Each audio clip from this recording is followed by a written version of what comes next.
Hey guys, it's Cassie. Today we're going to be working with one of my most favorite subjects in trig. It's super useful and applicable, and it's pretty easy if you understand proportions. It's called law of sines. Today we're going to be using law of sines to solve the triangle ABC. We're given the following information and we're asked to solve it. So we're going to start by filling in our OMG to make sure we can really process and understand this problem. So the first thing to observe is that we are given angle A is 30 degrees, A is equal to 6, and B is equal to 7. When I have this information, I'm also going to draw myself a little sketch here so that I can know what kind of triangle I'm working with. So A is 30, A is 6, those go across from each other, B is 7, and I'm going to put B right here, and then I'll have C here and little c here.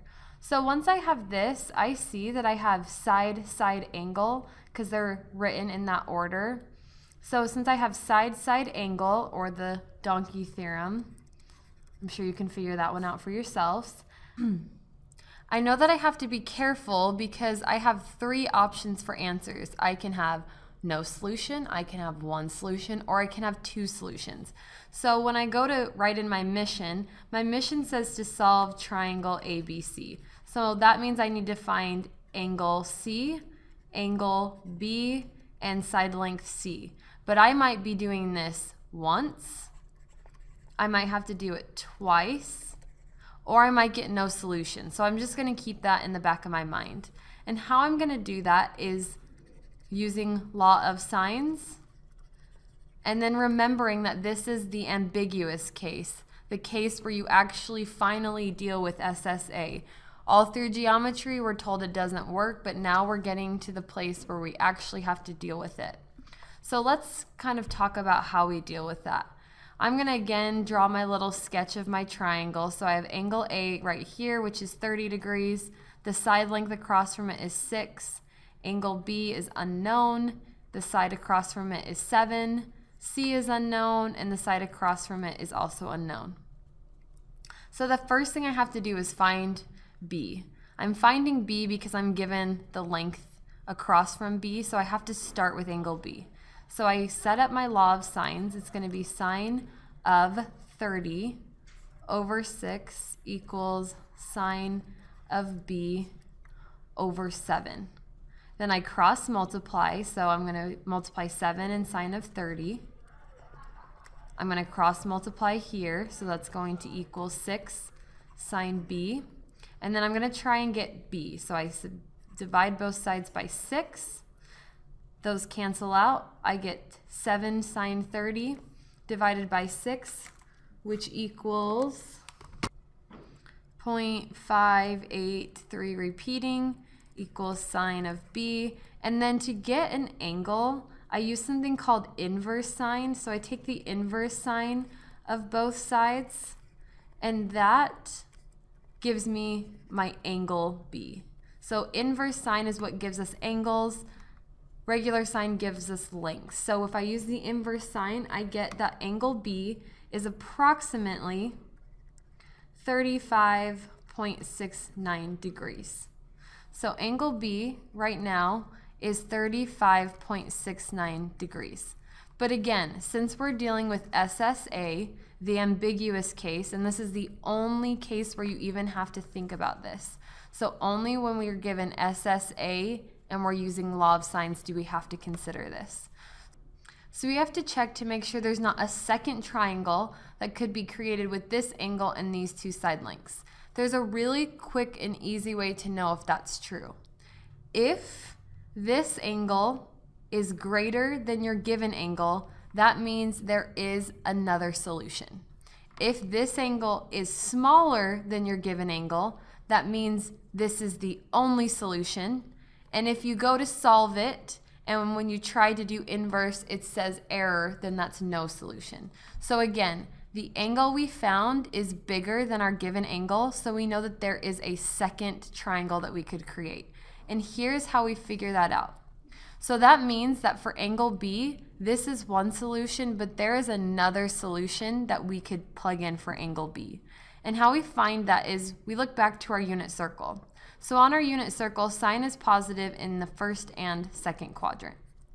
We know that in the first quadrant, it's 35.69 degrees. And since 35.69 is bigger than 30, we know that there is another angle that works for angle B. So to find it, we create something called a reference angle. So we redraw 35.69 degrees in quadrant 2. And then we have to figure out if from here all the way over here is 180, how far is it, I'm going to do that in pink, from here, 0 degrees, all the way to here. So what's this angle? So it's pretty simple, and it's going to be the same every time. You just take 180 degrees and you subtract it from the angle B that your calculator gave you. So 35.69, and that gives us 144.31. So here is one angle B for one triangle. Here is another angle B for another triangle. So now we're going to go through and finish solving these triangles. So I have two different ones. So we know for this first one, our angle B is going to be that 35.69. Then for our second triangle, we know that angle B is going to be 144.31 degrees. And again, that was because the angle, when we found angle B, this first angle B that our calculator gave us was less than this 30 degrees that we were given. So we know that there's two options available. Now that we're here, we know angle B is 35.69 degrees. So we need to find angle C, and then we need to find side length C. So angle C is just going to be 180 minus 30 plus 35.69. So we take our two angles we're given, we add them, and we subtract from 180, and we get that angle C is approximately 114.31 degrees. Then we use our law of sines to find angle C. So we're going to say that sine of 30 over 6, we're going to use our given ones because we know that those are definitely correct, equals sine of 114.31 over C. We're going to cross multiply, so we get sine 30 times C equals 6 times sine 114.31. Divide by sine 30 on both sides. And we plug this into the calculator, and it tells us that C is equal to 10.94. So now we know C is 10.94. We've solved for everything in our triangle. I'm going to write this in as well. It's 114.31. And then a quick check. You just check to make sure that the largest angle is across from the largest side. The smallest angle is across from the smallest side. And since that's true, we know that we're correct.